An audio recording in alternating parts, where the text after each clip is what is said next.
I'm Terry David Mulligan, and if you're watching us on our YouTube channel called, strangely enough, Terry David Mulligan, is Ariel Posen, who's kind of, first of all, you've changed since the last time we did this.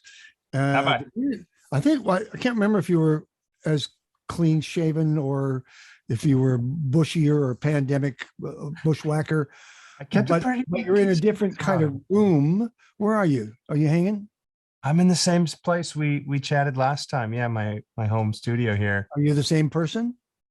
That I can't confirm, but the cosmetic visual part should Do be you as feel close. like the same person? I think I do. I think we all had moments where we probably felt like shells of ourselves or different versions of ourselves. But I feel like the same. Yeah, it's all good. It's fair to say that Winnipeg in central Canada does hunker down for the winter. They know how to hunker down because when winter comes, it's you hunker. Did they do any better than we on the coast? Were people still falling to that virus? Well, I'm actually a fairly new resident here in Montreal now, but I have been back in Winnipeg a handful. And Winnipeg's all open. They're doing the we're back at it thing. Weather has been horrible. They still, that's just Winnipeg for you. You can still have winter. I remember when I graduated from grade 12 at the end of May or beginning of June, it snowed that day and everyone was in their prom dresses and suits in the snow. And that's just Winnipeg for you. So you never know what kind of year you might get when it's like, well, we might get spring or we might just have winter till May. So I think that might be one of these years. But Montreal here, cases are still bad. Masks are still needed and weather's been grim, but it's nice now. Did love take you to Montreal? Yes. Good. This is good. This is very good. When some people end up in other parts of the world, and I think it always comes, like, for example, I just did an interview with Alex Cuba, who came from Cuba, and he ended up in Smithers, BC, which is you got to go look hard on the map to find Smithers. Yeah. Smithers is beautiful, yeah. And so he flies from Smithers to New York and does his gigs and does his tours and goes back to Smithers. I didn't even have to ask the question. He's there because he fell in love with the Smithers girl. Simple as that. That's it. That's amazing. There you go. I'm looking at the Downtown EP. 5 songs. Yeah. I'm going to presume that there were more, or perhaps if you had time or whatever, everything had worked out, you might have done an extended, but you got Headway, you got Mile End, you have a lot of tunes to pull from. Yeah. So, pardon me, last year, 2021 was a busy, it was a heavy release year for me. So yeah. Headway came out and we did an acoustic version of it. I put out in a single with my friend Corey Wong, and then we put out Mile End. Yeah. And then Mile End was at the end. So it was like a lot of music, but it was just like I was at home. I just had all this time and I was just feeling more inspired and we put out more music. That being said, I'm always writing and I have so much material, even for the next record. But you write in batches, or I do. I write in batches so that, what I think are the strongest songs make the cut. And then the songs that I don't think are good enough either get shelved, or there's collections of songs where I'm like, you know what? I actually really like these songs, but I don't think I hear them with this bigger collection of songs that will be the record. Okay. And I still wanted to do something with them. So this EP, I'm very aware that I had a heavy release here last year. So knock on wood, the plan for this year is just more so making up for the lost time of touring. Define heavy year. What was the heaviest part of that year? Of last year? Yeah. Oh, honestly, I enjoyed last year a lot. Was it the acceptance? Wait a minute. Was it the acceptance? People finding your fan base? Wait, maybe I'm misunderstanding what you mean. Are you saying that? Go ahead. Well, you're saying I'm just thinking that the things that have, as I said in the beginning, the things that have, might have changed, or you a different person. Headway found an audience. God bless them. They found you.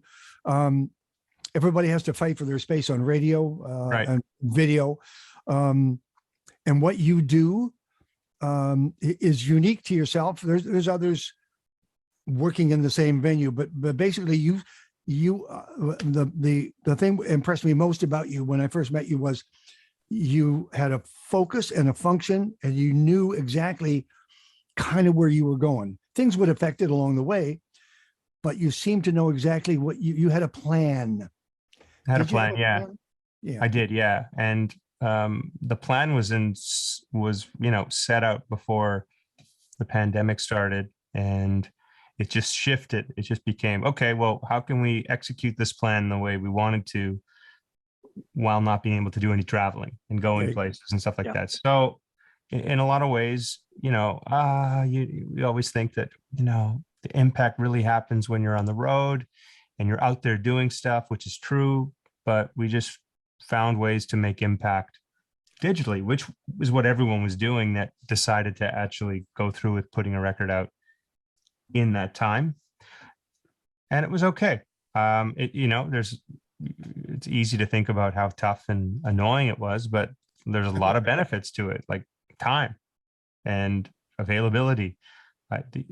Other than my album, and I mean, all the music I put out, I mean, just everyone was at home and everyone was available. So there was so much more room for Wow. collaborating and doing, hey man, or hey, you call whoever and would you be up for playing this on this, or want to write or something? Like people that would never usually have the time or availability for it. We're just like, yeah, I'm at home. Let's do it.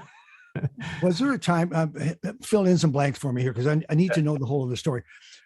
There was a time when they came to you for your guitar licks, for your guitar work, and your harmony vocals.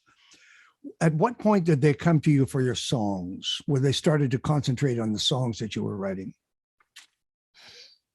As soon as I started giving song, I mean, I started writing like when I was 18, 19. I had a band with some pals, and we'd play some of those songs, and I'd on and off write with other bands that I was in, and other people, but I never put out any of my own music until I started me as a solo artist.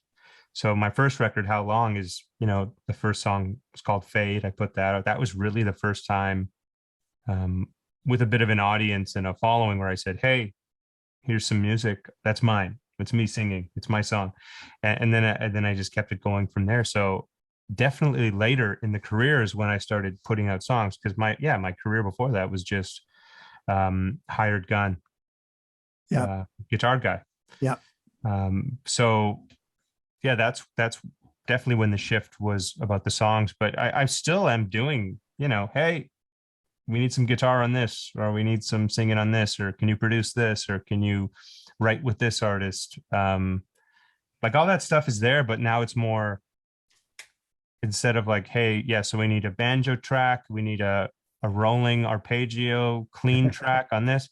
Instead of them usually telling me what to do if they want me to perform or Yeah. record on a song, it just says, just do the Ariel thing, just do your thing on it. And that's fun. I do enjoy that. Doing Ariel. Okay. Whatever Okay. that means. By the way, I'm going to throw a cheap journalism ploy at you. I'm going to throw one of your song titles back as a question. Oh. So from Headway, you've got Coming Back, Heart by Heart. I love these. I love these tracks, and play them. Carry Me Home. Thank you. What are we doing here? Now I see. Actually, there's two tracks. First one I want to ask about, Did You See It Coming is the name of the track. But my question to you is, did you see all of this coming? Was this a vision or what? I mean, try to be humble. I mean, success is relative, and to everyone else, it means something else. To me, I'm not like obviously I'm a goal-minded person. You want the work that you put in to be, it's just like, you just want it to be appreciated or at least enjoyed by people. And I'm not like, oh, this needs to be number one on radio, because that's just not going to happen. It's not that kind of music. I don't think that way.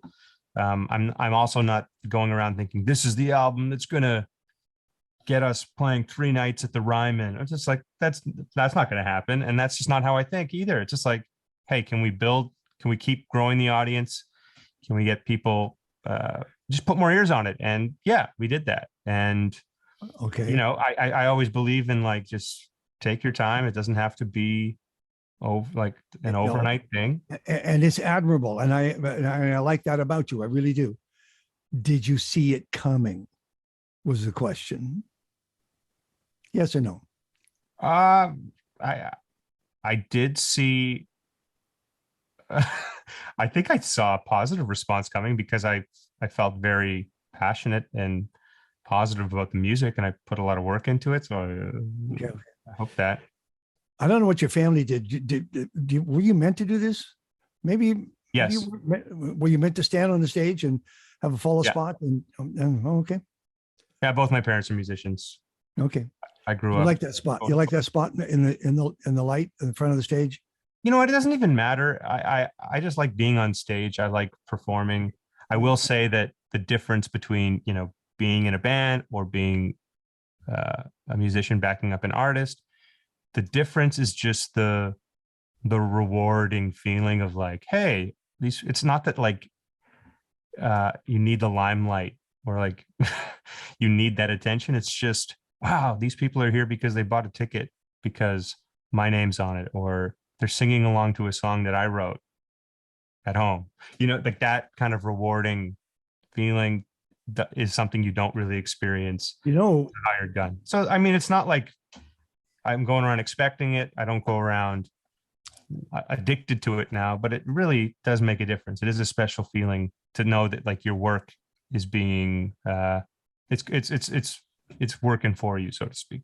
it kind of helps because you're driven a bit. It's a different. It's a small d driven, but I can see that in you, right? And the need to create and the need to share that music is what goes. Maybe the less you, maybe the more you pull back from all that hit radio and spotlight and all that stuff, the more that music's going to push forward. I think it will work in reverse. I actually think it will dawn on you. Will wake up one morning and you will have the dreams that you had along the way. Well, thank you. I appreciate that. I think if you're writing and creating art with the intent of, like, blowing up and being huge and stuff, like, you're probably not, it might not be coming from, like, the most organic and honest place. So I'm just trying to, the art and music I'm trying to make is just, I'm just trying to make what's genuine and honest and what sounds like.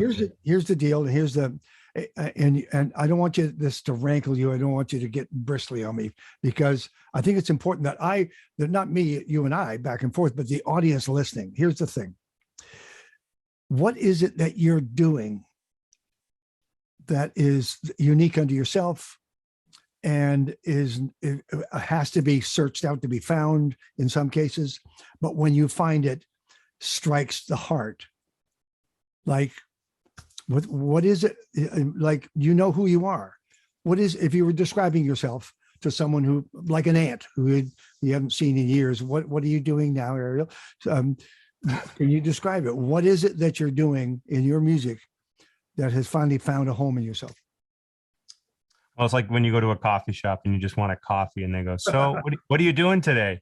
And you say, well, just got a rehearsal. And they go, oh, are you in a band? And you're like, here we go. The explanation that no one really quite understands. Oh, I'm an artist. I was like, oh, are you what's the name of that band? It's like, well, it's my name. It's like that classic thing. Anyone that's listening that is a artist knows what I'm talking about. No, if I was to explain it, I guess, I'm a singer-songwriter who definitely expresses himself with the songs and the singing, but, like, guitar playing is a big focus of what I do. I don't make guitar music.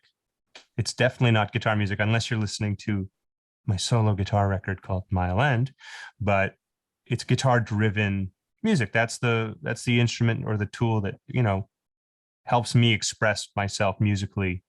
So, and that is something that people associate with me. That is what I'm known for. The people that do know me, I'd be lying if I said they knew me more so for my singing and songwriting Sure. than my guitar playing. It's Yeah. definitely the guitar playing. But the way I see myself, it's a package. It's a mix of all those things. You can't have one without the other. And it's not guitar music, and it's not just singer-songwriter music with an acoustic and a voice. It's a combination of all that. All right. Let me write that down. Package. It's a package. Let's just quote. Let me put that in. I mean, we're all packages, right? Everyone that's doing this. Wait a minute. Somebody has to be the package. Oh, that's not a bad name, actually. Okay. Pass that on to your marketing people, will you? Okay. The package. And you did mention one of my favorite tracks of the last couple of years. You didn't mention the track, but you mentioned you and Corey Wong doing work together. Yes. And Spare Tire just turned my crank. I so love that song. I so love that riff. That is a funky piece of music. So that is different. That was really fun because that was a whole project. That wasn't, it was actually my manager's idea. And it was just another, where everyone's at home and available. Let's do a thing. So I actually took your role. I was interviewing. I called up a few different friends and peers. So I had a bunch of artists who had a similar trajectory in the sense that they either started in a band or were a side man, or just like had some upcoming where they did a lot in the music industry and then they started their own solo career. So like I had City in Color, Bahamas, Begonia, Tara Lightfoot, Carly Aikens, Butch Walker, David Ryan Harris, and Corey. I hope I'm not missing anybody. I did 8 of them, and we did these interview series.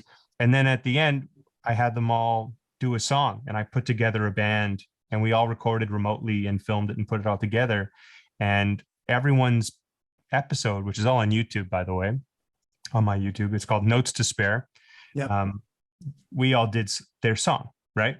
But for the Corey one, we've been pals for a few years, and we always collaborate, and we've written together, and we sit in with each other whenever we're playing, and we just put together a song.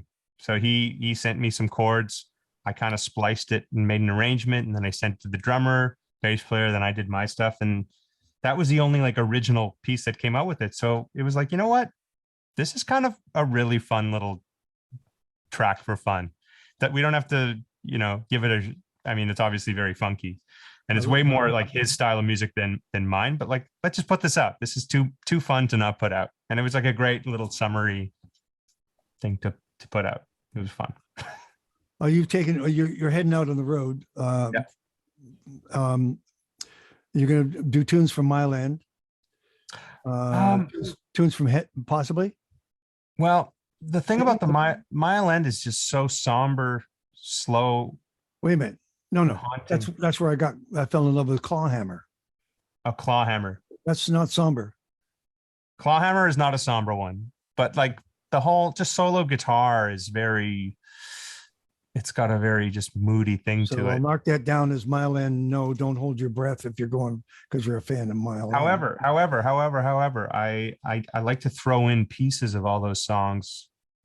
Well, not all of them, but I have been throwing Clawhammer in the set as a little opening, homage to, like for certain songs. And there's a couple of other pieces that I quote a lot as well. It's just a different, maybe 12 bars from the title track or 4 corners or something like that. Exactly. Okay. There's a lot of opportunity in the show, but the show is, with the guys, it's the songs, it's the singing, it's Headway, How Long, some new songs. Can you find room for Now I See, the last song on Headway, which is my favorite? Can I find room for it to play? Yeah, that's right. Oh yeah, we definitely play that one. Okay, fine. All right. Oh yeah, I mean, if you were specifically coming out to a show, we would absolutely play it. Now that I know that it's your favorite, of course. No, I dig the hell out of the song. I just think it's fantastic. I love everything that starts, but I love that last track. I love Now I See.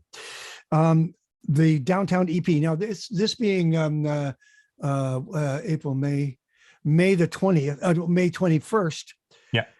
Has downtown the EP been released now? Nope. Downtown, the EP does not come out until the end of July. Good God, man. Yeah, we're spreading it out because we're not really wait a minute. If I go and see you play in May or June or somewhere, and I go to the merch table, I won't find the downtown EP or downtown EP. Well, it's available for pre-order now. Okay. If it's May 20th, it will be available for pre-order. However, there are already 2 songs out. So Downtown came out at beginning of April. Yeah. And depending what day this is, I'm assuming it's a couple 21st. Days. It's the 21st. So yesterday, the second single, Always Saw Coming, came out. And I'm really actually excited about that one because it's a very big departure from my sound. It's still me, but it's just like the production wise, it's just, I don't know. I'm really curious to see how people respond to it and that was a big part of this EP is like the songs. I really love them, but I felt like a couple of them just didn't have a cohesiveness to the rest of the songs that will be on the album. So it made more sense to just have a little project of those songs. And this is one of them that specifically falls into that category. I really love the song. I wrote it with my friend Leith Ross, who's absolutely incredible. And it's just a fun song, and it's different. So, well, I guess if anyone's listening, maybe you've heard it already in the last 24 hours. Let's play it now. All right. Ariel Posen, my guest on Mulligan Stew, the podcast, and Mulligan Stew Radio, CKUA. Listener supported, donor supported, closing on 100 years. The YouTube a party called On the Road. Yes. Was that somebody in the audience shooting that? How did that happen? Well, no, for that tour, which was the maritime leg of the Bahamas tour that we've been opening, which has been a blast. Thanks again to AFI for having us. No, I had my own videographer and photographer / merch guy with us. So that was all our guy that was filming. I just thought it'd be fun. I've been seeing a lot of people kind of vlogging lately. I feel like that's becoming more popular. And I was thinking about it whenever, I get to see a behind the scenes look of my favorite bands and artists. Like, give me more of that. I want to see behind the curtain. So that we did it. Did you and Afi Irvinen get to jam together? Did you play together? Because you're both distinctive guitarists, as it were. We did not jam on stage. Did you hate each other? What happened? Well, no, it just didn't come up. But backstage, we jammed all the time. They always have a jam room set up. They're always rehearsing or just jamming. So all the time, we would end up in that room and we'd all be playing everything from Alan Jackson to my songs to Afi songs to just blueses to random anything. We'd all be switching instruments. There was a lot of jamming backstage going on for sure. All right, this is for all the geeks out there. Nice, it's a nice term. It's not meant derogatory. Favorite guitar behind you there? Which one? Oh, which one automatically calls to you? Well, it's actually not there right now. It's in a bag right now, but it's this mule guitar I play all the time. It's kind of the main guitar I play. Okay. And honestly, I can't pick favorites because they're all very different. They're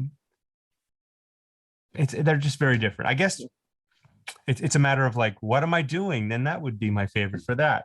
Okay. Are they going to take either one of those amps behind you, or are they just for show? What's your amp?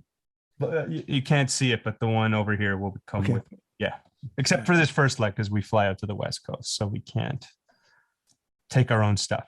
And tell me about this part of the tour. Now that you've done the Maritimes, which must have been a gas, it must have been fantastic. I always love going to the Maritimes. It was, and I mean, any tour where you get to do soft seaters and theaters the whole time, it's the most lovely way to tour. It's just nice, And you know what? This was originally supposed to be in January, before the Omicron thing happened.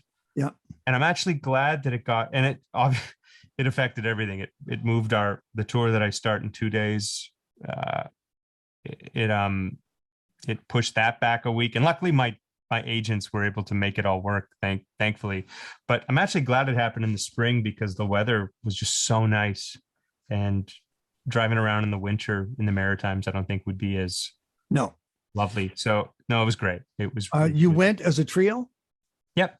Okay. And Yep. this part of the tour, you're going as a trio? Yeah, I'm 99% of the time trio. Okay. Will you do one-off solos if you have to? Yep. Okay. Actually, I did the first two shows of this tour. We did St. John's, Newfoundland, and logistically and honestly, financially, it just made more sense to do them by myself. And I had such a blast. Again, like in a nice, beautiful theater, like the Arts and Culture Center, just like, this is easy. I could play solo all day if it's always like this. No, I it's not my preference. I definitely prefer playing with the band, but it is doable. If you And I could do, enjoy it. if you could do the band of your dreams, like if money was not an object, how big would it be? Not much bigger. I think I would just add another guitarist maybe, and I would add a keyboard player. Honestly, I would have, if I could expand the band, yeah, I would think more towards well, maybe a front of house, maybe a lighting director, a guitar tech. Those kind of things are nice. Do you know where I you're like going to be? Do you know where you're going to be in October of this year? I do. I'm going to be in Europe till The Netherlands. Yep, Netherlands, Germany, Denmark. Again, dates that were supposed to be in February that got rescheduled. You know, normally that would be just a dream to go and tour to that part of the world. We don't know what that part of the world will look like come October. Yeah, no kidding. If you read the headlines, Big time. Yeah. they could also use some music to cheer them up as well. That is true as well. It's just we live in unprecedented times, as they say. And that, yeah, no kidding. Yeah, who knows? Crazy time. People will, I mean, I know you're going down the States. I see those dates. They're fantastic. You're playing some incredible rooms. Are you playing one of my favorite clubs on the other side of the Golden Gate Bridge, Sausalito? We're in Mill Valley. Mill Valley, that's it. Sweetwater. Sweetwater Music Hall. That is a good stage, man. That stage is well used. They have a lot of people go through that, including it's one kind of like the home club for Los Lobos, you know? Oh, that's right. Yeah. I still haven't been there actually, but I have a lot of friends that have been through, and it's kind of one of those places. If you're not playing in San Francisco proper, that's probably where you should be playing. There's a used record store in Sausalito, Mill Valley. When you go in the front, they've run out of room, and there's 45s are stapled to the ceiling. Oh yeah. If you look to the left-hand side of the front door, there's a residual check to Chester Burnett, Howlin' Wolf from Sam Phillips, Sun Records. Oh, cool. The actual check and the residual check. It's a great hang, Mill Valley, Sausalito. The whole European scope of things, because you are covering a lot of Europe. Mm-hmm. How did you build that audience? Was it through touring? Yeah, it was through touring, and it was through the internet. I lived in Ireland a couple of years, and during my time there, I started just taking advantage of there, and I was working with a couple, guitar-based companies that did a lot on YouTube. And they needed players. They needed players to like demo stuff and just be an on-screen presenter, and I was doing a lot of that stuff, and I kind of just built a lot from there. And then when I first started touring, I mean, I had played in Europe and the UK, not as a solo artist before, but one of my first tours that I was offered was a UK tour with another friend of mine that a friend was tour managing and booking, and he offered, which was a great opportunity. Man. And it was just like, wow, I always knew that there was just like, they love music. the same as everywhere else, but they kind of love it in a different way. And it was just there was something special there. There was something I could sense Obviously. between them and myself. There was a connection, and I always make a point of, in non-pandemic times, at least once a year, I'm doing a UK tour or other, and this is going to be the biggest one yet, assuming it's able to happen. So yeah. How are your second and third languages? Which ones? There aren't any, unfortunately, and that's embarrassing to admit, but especially living in Montreal now. Yeah. Speaking of Montreal, when I was just starting radio, I was always envious of Montreal because all of the R&B soul singers that I wanted to see only played one gig, and that was in Montreal, and they would come across the border. The whole Motown, the Stax Volt, Joe Tex, all that stuff, all those big touring bands, James Brown, all of that, they were always playing Montreal and never out west, ever. And so, has Montreal changed? Is it still musically? Is it jumping? Well, again, we're coming out of pretty bad COVID time, so bands are still coming. I am noticing all the bands that never came to Winnipeg, which is considered Western Canada. Yeah, come here, which is it's pretty amazing. And I mean, Montreal, like Jazz Fest, which we're playing this year, Jazz Fest hasn't even happened, I think, in the last 2 years. So I mean, the amount of great bands, assuming things go in the way they're supposed to. Oh, what's that? This question keeps popping in and then disappearing. Any Canadian dates? Do you want to tease us with anything? Right now, Canada is looking very light, but we are doing the Horseshoe in Toronto to end this tour. Yeah. Actually, yesterday, if you're listening on May 21st, we just played the Horseshoe. And then, we're doing Montreal Jazz Fest July 3rd. We're opening for Colin James. Okay. Any other fests? There's lots of fests out west, you know. There's plenty, but you know what? There's so much rollover this year still from. There's the Winnipeg Festival, for example. But all the bands that were supposed to play in 2020, they're finally being honored, those contracts now. Sure. So, and I too have a lot that are rolled over in the States. So my summer is primarily in the US, so which it's out of all our hands. It is what it is. Okay. Right. So yeah, more Canada probably later in the year, and then hopefully by next summer we'll be back to normal festing. 2 questions. Why didn't you pick Big Enough as your first single off of Downtown? Because it's killer. It's killer. Well, spoiler alert. It might be the third single. Right before the full thing comes out. Yeah, that is a fun song. That will be a single. We couldn't give all the fun away right away. We had to save it. Are you having fun? Really? Are you happy? I am. Yeah, I am. Thanks for asking.